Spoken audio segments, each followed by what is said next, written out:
Here's a man who needs no introduction.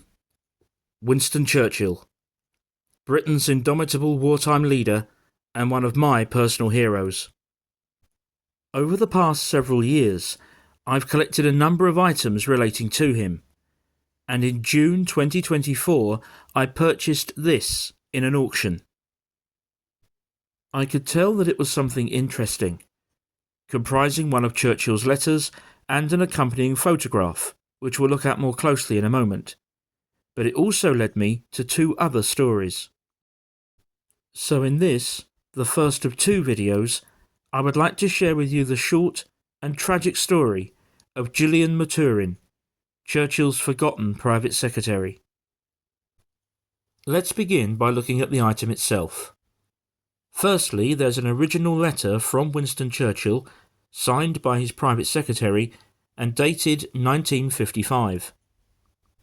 It was sent to one Captain H. Scott, who had just returned from the Portuguese colony of Macau, which is now an autonomous region of China.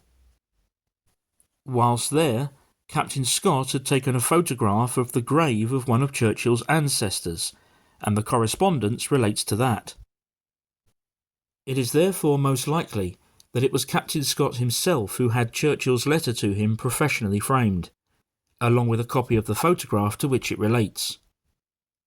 We'll be looking more closely at this aspect in the next video, along with the story behind Churchill's ancestor and his grave. Now let's look specifically at the story of Gillian Maturin, Churchill's private secretary and the signatory of the letter in the frame. The first thing to mention is that her full name was actually Verity Gillian Maturin, but she appears to have always gone by the name of Gillian and never to have married. Gillian was born on the 28th of September 1931 in Darlington, County Durham. Her father Charles originally came from London, and her mother Joan was a New Zealander. The couple had met in New Zealand whilst Charles was working there, and they had married in 1928. Sadly, shortly after Gillian's birth, Charles and Joan's marriage collapsed. Gillian and her elder brother Anthony remained with their mother. The couple were divorced shortly before World War II. Joan returned to her native New Zealand, taking the two children with her. Back in Britain, 8 months after the start of World War II, Winston Churchill became Prime Minister in May 1940.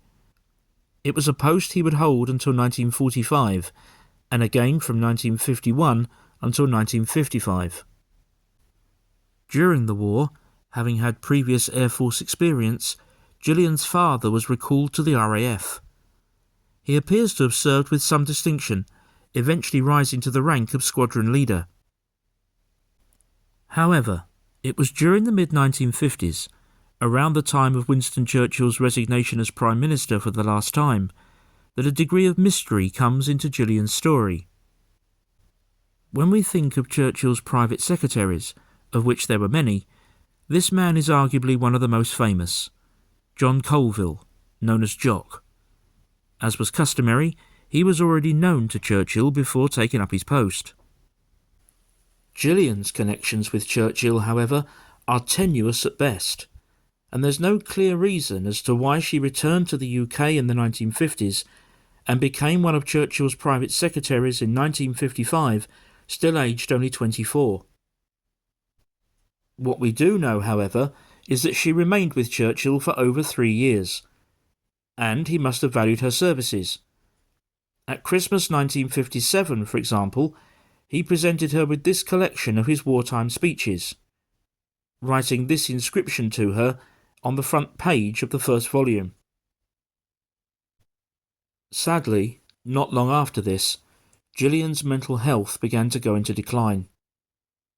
The situation was undoubtedly made worse by the sudden and tragic death of her father. He appears to have remarried, but got into financial difficulties. On the eve of a court appearance on a fraud charge in 1962, he and his second wife were found dead in their room at the Regent Palace Hotel in London, from what appears to have been a double suicide by poisoning. Little is known about Gillian's life after this time, except that she suffered several mental breakdowns and was dealt another huge blow in 1984 with the death of her mother. She was eventually admitted to the Friar Barnet Mental Hospital in London. This particular facility was decommissioned in 1993 and converted into housing, but this is what the main building still looks like today. Unfortunately, in May 1985, just 7 months after her mother's death, Gillian disappeared from the mental hospital and arrived at the Granville Hotel at St Margaret's at Cliff in Kent. The hotel was closed and demolished in the 1990s, but can be seen here at the top of this picture. On the morning after her arrival, Gillian was found dead in her room. Tragically, she had committed suicide.